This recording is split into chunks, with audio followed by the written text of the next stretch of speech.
First off, I want to. When we did the moment of silence earlier, before the game for Michigan State community, and just everything that's going on there. Hearing yesterday and hearing the next couple of days for them, it's something that you think about and you worry about, right? I got young kids, and you see stuff that happens across the country, and it's one thing you worry about, right, as a dad. So just thinking about them, like everybody in that whole East Lansing community and what they're going through. Like our guys, I told our guys, we get the benefit of playing a kids game, man. Like, it's fun. It's really fun. It's fun to compete. Like, this league sucks to compete in, but it's fun. Like what we're doing. And adversity hit our team, and we had lost 4 games in a row. I told them if that losing 4 games in a row is the worst thing that happens to you, you have lived a blessed life. Right? Some of our guys have things have happened worse than this to them here in the past few weeks. But this is basketball. This is what they care about. And this team, we're living in the moment. And I thought that they did a great job responding every single time. And same thing with the staff. Our staff has been great. I probably haven't been the easiest guy to kind of be around in the last couple of weeks, but they keep coming back. They keep motivating our guys. They keep getting ready for the next game. They keep asking me if I need something. Those guys have been special. So I just wanted to make sure I said something about those guys as well and what they're doing. And I'm proud of our guys and proud of their effort. Micah, for Jalen to have 41 tonight, how aware were you of that down the stretch of the game, and what did you see from him early that kind of allowed him to get into the groove? I wasn't aware at all. You know he's going, right? But I never look at that scoreboard up top. And I never look at the box scores when they bring them at timeouts. So I'm just locked in on what I'm seeing throughout the game. I don't know what the exact numbers are. So, I got the box score at halftime, and I'm talking about, hey, we got to, I'm walking back to our locker room. I'm like, hey, we got to do this better. I think we can do this better. I think we can attack this way. And they hand me a stat sheet. I'm like, he's got 24 points. Wow.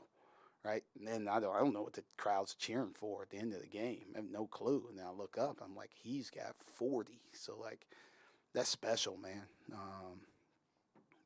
Sometimes when you're going through it, you just need somebody special to have a special performance, and I think that's what he did. But not to downplay what some of the other guys did. I thought maybe they didn't score as much, maybe they didn't rebound as much, but I thought their effort and some of the contributions we got from everybody was special. Micah, how crucial was it for you guys to be able to bounce back and just regain some of your confidence just with a win like that? These, I probably, and I'll take all the blame for really how we played at Wisconsin. Maybe I need to be more positive with what we did and how we responded. But I thought our guys did an unbelievable job after that game of regrouping, of learning through their mistakes, and coming back and playing really hard at Maryland. We weren't crisp the whole 40 minutes, but I thought we did. The effort was there. Our execution was there for the most part, but it wasn't there for 40 minutes. But then when we came back, we've been playing where we haven't had a day off in a while because we've been playing back to back to back pretty quick, 2-day turnaround. When we came back Sunday after that game, there was you could see an air of confidence. And then we had a good day of practice, and then we came back yesterday and we had another good day of practice. And then when I walked down for shoot around today, and then throughout our shoot around, our spirit was great. Our spirit was great. Like those guys they weren't broken. They weren't broken. They were together. They were ready to fight. They were ready to fight together.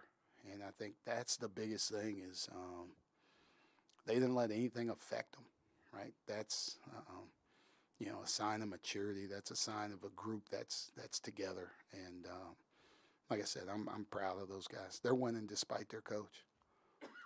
Micah, a lot of focus on Jalen, obviously scoring a bunch of points, but a couple things that were kind of a hallmark for you guys when you were playing well, not allowing points off turnovers and limiting second chance points maybe until the very end of the game. How important was that on this night? Yeah, that was big against these guys. If you turn it over and they get out in transition, like good luck to you, right? Terrence Shannon is as fast as anybody in this league getting the ball in transition, and then he started to push the ball in transition at the end of the first half after makes. So we had to sprint back and try and build walls, and it was a point of emphasis. You have to keep these guys out of the paint as much as possible. You can't allow them to get in transition. I thought limiting our turnovers was big. Like we had 7, but we had a couple late. Limiting our turnovers was huge, and then not letting them get offensive rebounds is huge because they can take shots and then they can just kill you on the glass. I thought we did a good job of boxing them out and limiting them to one shot. It looked like you made some pretty significant rotational adjustments this time around. I don't think we saw Caleb or Dalian, and then Jameel Brown also played pretty early on, and Kanye played a significant amount of time. Just wondering what went into some of those decisions. Yeah, just trying to keep guys fresh, giving them small breaks here or there, trying to get it around the media so they get a little bit longer break. I think Dalian and Millsy will keep flip-flopping throughout the year, giving Funk that break, that few minutes that he needs. I think Caleb's got a chance to do it, right? But Hawkins is such a matchup that you have to play small against them. That's how we've decided we need to play. And then, Danger didn't play as much, right? So that limits, like Keba, Mikey, Caleb, who can play against him. Hawkins is so good off the dribble, especially if he has a bigger guy on him, that we weren't willing to try and take that chance. So I think matchups dictate a lot of stuff in how we play. So Kanye, he played a lot against these guys the last time. He's played well the last couple of games, but we also need him to because you need multiple guys that can handle the ball.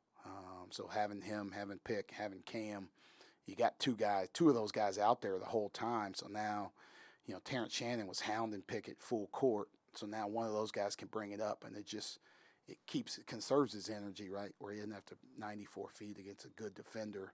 It allows somebody else to do it. Now he can just get down the floor and conserve some of that for scoring and on the defensive end. Micah, you drew some shooting fouls tonight and got to the bonus early in the second half. What were the differences that you felt in this game, and what difference did it make in the game being able to do that? I think our guys kind of realizing how they played. They're one of the best shot blocking teams in our league. So trying to play off 2 feet, being disciplined and using shot fakes, whether it be on the perimeter or in the paint. And then, people are so focused on our threes, not letting us get threes. I think we had more people attacking the rim on drives. We had more people driving the ball, pick it down in the post. So trying to get some switches and get to the matchups that we wanted, where he was drawing those fouls. So, and then some of those were we got rebound. We got in the bonus early, and then we got a couple free throws, or had some free throws on defensive rebounds, just boxing out, being in the right spot, being strong with the ball. So it's helpful, right? Then you're not scrapping for every single point you get. Yesterday you talked about Kanye needing to, after Saturday, needing to string together the practices and then needing to string together the games. From our perspective, it looked like he did that.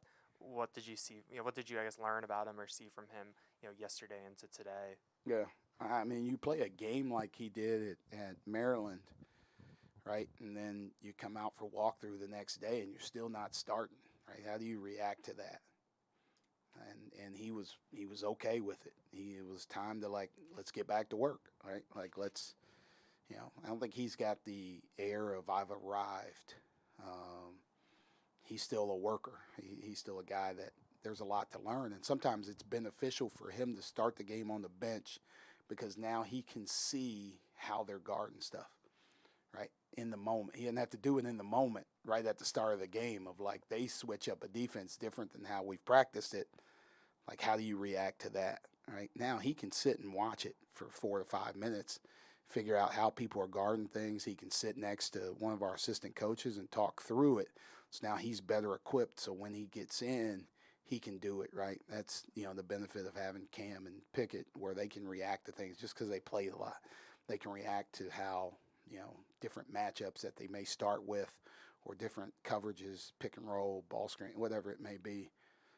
They can react to that in real time, and he'll be able to as well, like the more games that he gets under his belt. So he's had a good couple of days. We need him to keep doing it, right? He's given us a different element because of how people are staying on, they're trying to take Funk away. They're trying to take Seth away with, like, I would too, right? Because of how well they shoot it. It's leaving some driving lanes at the rim, and that's one of his strengths is getting by people and getting to the rim. Micah, you had mentioned needing to be more positive, and Jalen mentioned that the film sessions were more positive recently. What spurred that change, and what made you do that? Yeah, I don't know. I think, like I said, just trying to learn in different ways, like how this team, how they react to certain situations. We've been known to have success and then let our foot off the gas. But we also, we respond to positivity and negativity in different ways. Not everybody's the same. So how Pickett responds to something might be different for Funk. How Seth responds to something might be different than Kanye or Keba. So you just got to find that. You got to find that balance of what they need, how you talk to them, and, like, how they are leading into it, right? Like I said, our spirit's been great the last couple of days. So, like, I can have a positive film session with them and showing them what we need to do and where we're getting better, and they're reacting to it in the right way. So it's all a learning process, and we're just going to keep learning. We're just going to keep staying together as a group, fighting through whatever comes next, and just keeping this thing one game at a time. Jalen, I don't want to put words in his mouth, but basically acknowledged being a feel-good defensive team, right? When shots are falling, it's easier to play defense. How are you grappling with that at this point in the season, and where are they in terms of the development that you'd like to see on that end of the floor? Yeah, I thought the things that we worked on in practice the last 2 days and emphasized, I felt like we did a better job of doing it. Right, that's our biggest issue right there, is having carryover, but then having the discipline to do it every single time. And I thought for the most part we did it. There's still some things that we can get better at, we can clean up. But this team's a hard team to guard. Just because they have so many guys that can make plays off the bounce. They got guys that can shoot threes, they can score in the post. So we did they challenge you. They challenge you, and they challenge your principles. But I thought we tried to do what we were supposed to do. And a couple of times we didn't quite have that discipline at the end. But it's something we can watch and we can learn from. And now, when we're playing Minnesota, let's do the same thing. Let's be a little bit better at those things and that we weren't good at, and let's correct those and let's continue to play at the highest level that we can defensively. Thank you. Shout out to everybody that's going through Thon this weekend. Dancers, all the dancers that are going through it. Good luck to you. Everybody that's going to be here in attendance. Raise a hell of a lot of money again. Good luck to everybody.